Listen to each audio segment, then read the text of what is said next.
मर्जी, जब कोई लड़का अपने विवाह के समय लड़की के पिता के सामने दहेज की इच्छा या मांग रखता है और लड़की के पिता इच्छा पूरी भी करते हैं, तो क्या ये उस लड़के पर लड़की के पिता का कर चढ़ मांगना तय करना ये बिल्कुल शास्त्र विरुद्ध आचरण है। बिल्कुल नहीं करना चाहिए। किसका प्रश्न है?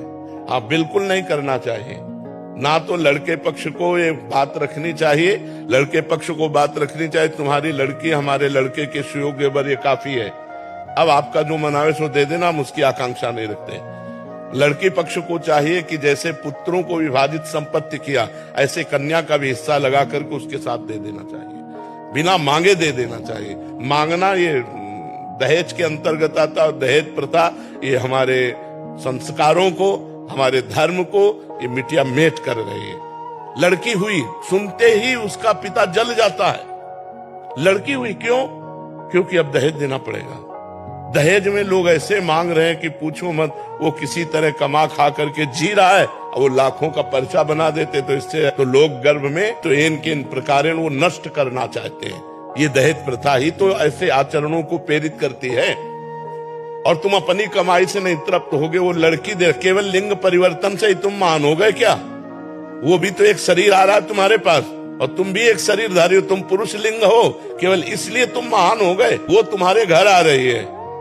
ब्याह का तो मतलब है कि जो पान फूल बने वो हम आपके चरणों में समर्पित करते हैं, अपनी बेटी समर्पित करते हैं, आप आनंद से गले लगा करके उनको विदा किया, ये बात रही। और ये दहेज प्रथा जब तक रहेगी हमारे समाज में कलंक है, कैंसर है। ये जो लड़कियों के अस्तित्व को मिटाने वाली है, जो लड़की के प्रति हे भाव पैदा करने वाली। और ये लोग नहीं समझते कि आज हमारे राष्ट्र की प्रथम पुरुष राष्ट्रपति लड़की ही है। और आज बॉर्डर में सेना के साथ जोड़ पे जोड़ कंधा मिलाए लड़कियां खड़ी हैं। लड़कियां कोई साधारण समझते हो? दैवी शक्ति है। तो लड़कियों को क्या समझ रखा? केवल स्त्रीलिंग होने के कारण वो इतना घट गई कि तुम्हें रुपया भी दे और लड़की भी दे।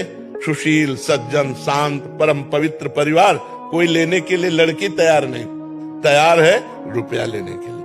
10 लाख बर ब्याह में दी। किसान आदमी 10 लाख कहां से देगा? किसान आदमी को जीना मुश्किल होता है। बहुत कोई 100-200 बीघा का जमींदार हो तो बात अलग है। 10-10 बीघा जमीन है, उसी से पूरे परिवार का पोषण होता है। कुछ चंद रुपए बचे, वो स्कूल आदि की पढ़ाई, कपड़ा लत्ता, इसमें खर्चा होता है। बड़े खर्चा गृहस्थी में होते हैं। तो ब्याह का मतलब खूब बढ़िया खवा पिया दिया, जो रूखा सूखा है वो तुम्हें दे दिया और बिटिया लो और कमाओ खाओ जाके। अब ये जो दोहन किया होती है दहेज में, ये बिल्कुल निषिद्ध है। हमें लगता है न देना चाहिए न लेना चाहिए, दोनों के विरुद्ध में